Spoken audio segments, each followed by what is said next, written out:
Welcome back to Day 5 of the Computer Building Extravaganza. Today's video is all about sound.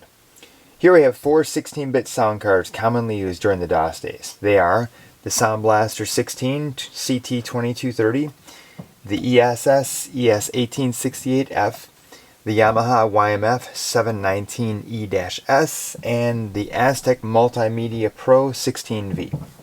The goal behind this is to use the Sound Blaster 16 as your reference card and see how the other three clones compare.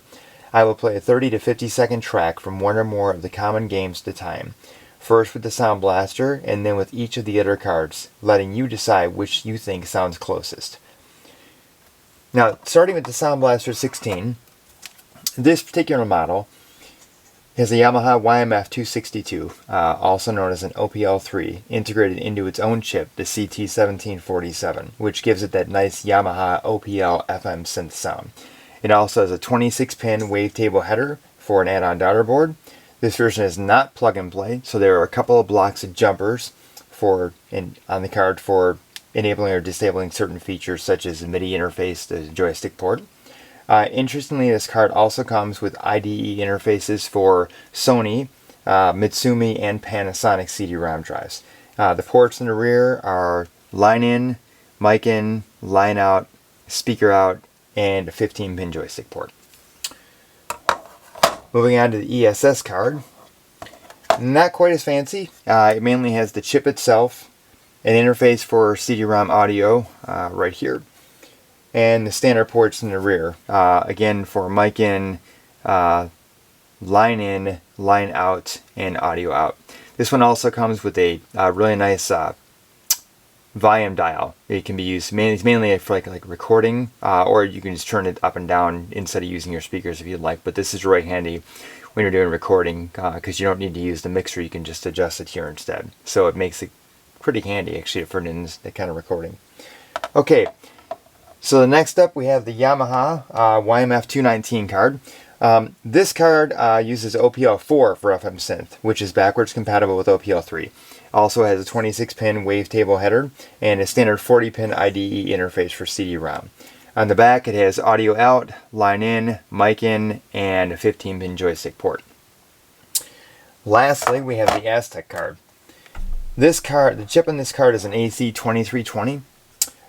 It does a relatively decent job of FM synth, though sounding more like the creative CQM implementation than the OPL3.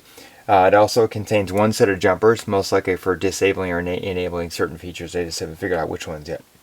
On the back of the card, it has line in, mic in, line out, and speaker/headphone out, and again with the 15-pin joystick port. On the cards that do have the joy port, they can double as an MPU 401 MIDI interface to a sound module, such as a Roland Sound Canvas or Yamaha MU80. So that's what we have for cards. Let's take them and put them on the bench and see how each one of them sounds.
Me lord. All right. Yes? Yes.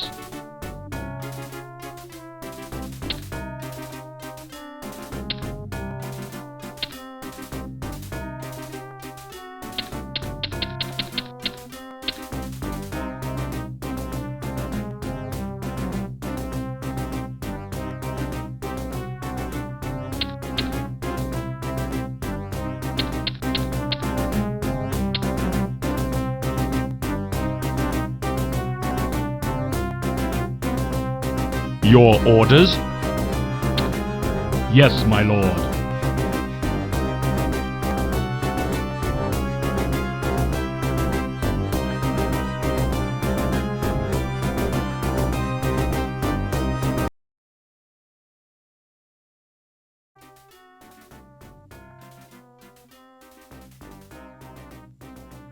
Your orders? Yes, my lord.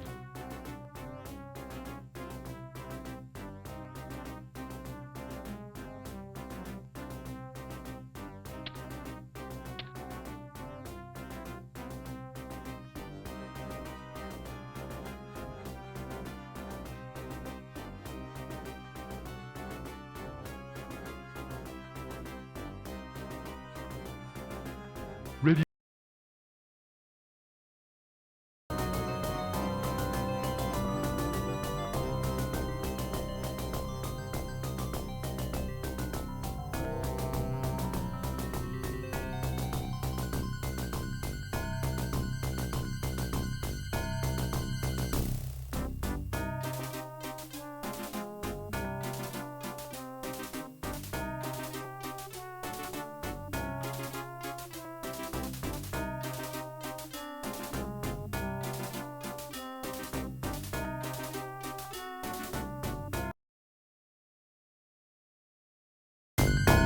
Me lord. All right.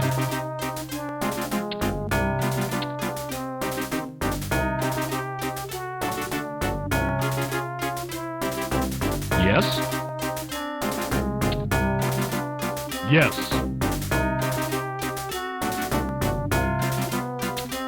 Ready to serve, my lord.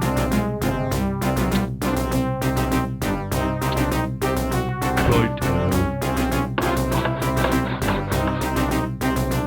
At your service. Yes.